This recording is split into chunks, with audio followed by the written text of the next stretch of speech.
really glad they chose this. Actually, this has been Courtyard Conundrum. So but we definitely have some people that are really passionate about their points of view here.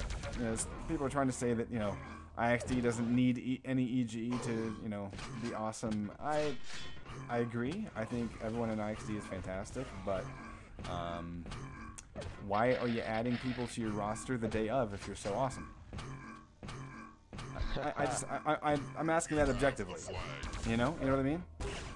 And really, you know, I can understand a discourse going along the lines of, you know what, our team is doing not so great in this league, we need to change things up, let's change the roster around a little bit, sure, but having this happen in kind of the haphazard and not explicit way, I mean, really, if I were in a team and there were going to be some roster changes, the first person I would talk to would be the attorney admins. That would be like the first thing to do. Oh wow, Slasher stepping in?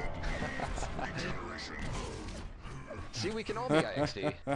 I could be IXD too. Can I wear the tag? See? Oh my goodness. Oh man. I love you, Slasher.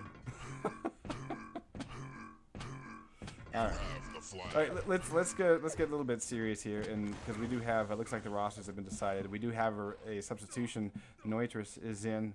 It looks like he is in for who the fuck is he in for? Kings. Yeah, okay. Let's talk about the map, though. Do a little bit of a rundown as they start to press F3. We got a Mega Health spawning here on this queue, hanging out on the ledge. And this is a portal exit, by the way. The Defender is going to have very little to work with in terms of armor. There's actually some shards kind of in this back hallway. I should turn it to the red armor is going to be the main sort of meat and potatoes for the Defender. However, as you can see, that really kind of takes you away from the flag. There's a lot of distance that you have to cover in order to get back to the flag, so that becomes an issue. A lot of times on this map, you're going to see somebody sort of covering the high, while the main D guy is kind of covering low. And covering this position here gives you spot on. You can usually see people coming here. You can't really hear them. You can hear players here, and you can see down this way. So you want to kind of position yourself a little bit so that you can kind of see down the hallway. You're not too exposed, but you can also maybe catch most of the people that are coming in through here. Now, when you're attacking this, you want to be grabbing this armor and kind of hugging the wall, because as you can see, you know, right here, there's really only one spot where you're actually visible to that position I was just at, right here. It's right about there. Okay, so right here you're vulnerable. Hitting that shot, very important. We do have power-ups on this map, and they're going to be cycling between regen and haste. It's a bit random. So sometimes you can see two regen, sometimes you'll see two haste, sometimes you'll see one of each. But the map is totally symmetrical, so once you learn one side, you learn the other. There really is hardly any center to this map. It's really very different. You're not going to really see any mid control. So, Jahar, I'm kind of thinking that's going to help Lights Out a little bit, because that was where they were weak on Ironworks, and so maybe, just maybe, in this one, their focus, the way that they seem to be comfortable playing, will pay off for them. So I'm looking forward to it. Let's see what they can do. Yeah, I really was not expecting this map to get picked, but I was going to say that the diametric opposite as far as the importance of mid control between something like Ironworks, it really is Courtyard Conundrum. And so this is definitely going to change things up a bit. And a few observations about this map is that, again, the mid is the smallest part here, and these bases have such wide, large areas. And really, if you're the lone guy going in on attack, you're going to get raped. Period. If there's more than one guy on defense and they're positioned adequately, you don't stand a chance at all hell, no matter what.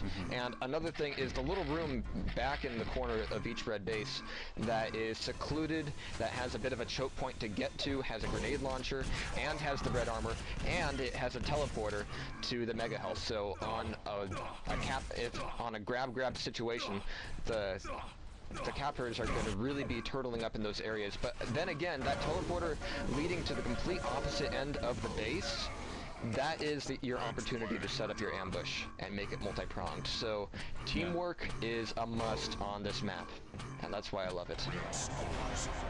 All right. Except on pubs. Now, I will say this, very different from what we saw in the last map, where a lot of times the flag would kind of get to mid and everyone would meet up and blow each other up. In this map, it really, a lot of it comes down to...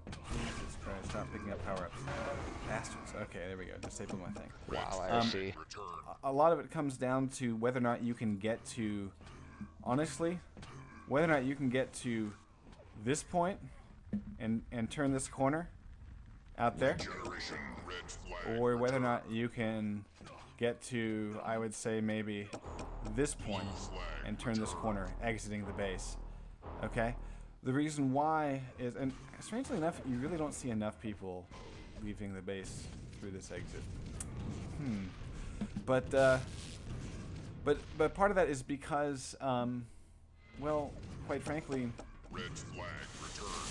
a lot of times once you kind of turn this corner, then there's so much cover through here. You can't really, I mean, you can get like sort of long range shots and stuff, but a lot of times at that point you're going to be running into someone from your own team that can either assist you, pick up the flag if you die or whatever. But yeah, I mean, really, it's all about getting out of these bases. The mid, it kind of plays a role, but it's just not nearly as huge as what we saw in Ironworks. We're waiting for Booper. Apparently, I guess.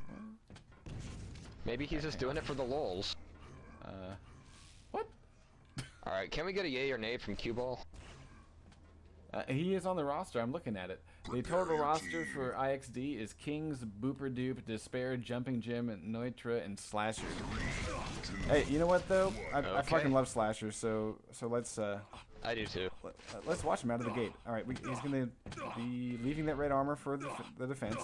He's got a GL picking up a shotgun. So weapons, he's not very strong on right now. And he's glad to have the shotgun, but yeah, it's kind of short-lived. He can't fight against a rail. He gets blown away. Coffee Beans puts him down. Let's take a look at positions here. We got pretty much all of Lights Out still in their base.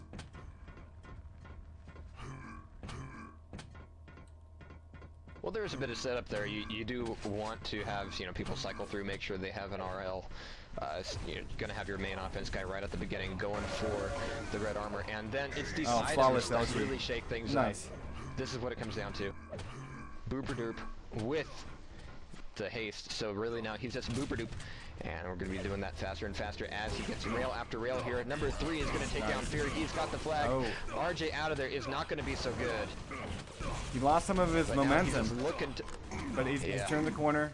And yep, like I said, as soon as you turn that corner, you're pretty much home free most of the time, because there's so many twists and turns in the mid that it's really hard to line up any sort of shot and chase the carrier. And honestly, like when you're coming through center, a lot of times it's actually, well, in my opinion, I found it's better to just focus on your movement rather than trying to get a shot, because you probably won't get it. Instead, if you focus on your movement, then you can basically try to keep pace with the carrier, who's just going to be balling ass. I mean, they're not worried about lining up a shot. They're just trying to go as fast as fucking possible.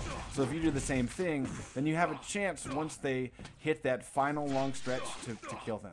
And it's risky, but sometimes that's what you got to do. Let's hop over and take a look at someone else. Fear, we haven't give really any stream time tonight, so yeah, Fear. Cool deal, and it's gonna be Fear here, looking for a little bit of D, and he's doing it very close on the bottom rung here, next to the flag. And he does get Jumpin' Jim with the nice, oh by the way, rail. And making good use of the red armor for the deep defense. And really, again, just like you said, if you're going to be going through lower mid or upper mid for that matter, really just get the hell out of there, because the thing about the mid here is that you do have all these pillars, all these corners, that if you can get the advantage of speed on your opponents, they're not going to have a really easy time of hitting you anyway. But here, you can see things kind of calm at the moment, but in about 5 seconds and 4 seconds for the blue. Yep, we do have the power-ups coming up, and they are going to make all the difference. And it is a regen for blue, and it is a haste for red, and that haste is definitely going to help things a lot. And that is the thing that just really throws a bunch of gears into the hornet's nest. At this point, though, it's a wasted haste. Fildo got knocked Yeah. back big time, and he really wasn't stacked up in order to use the haste very well. So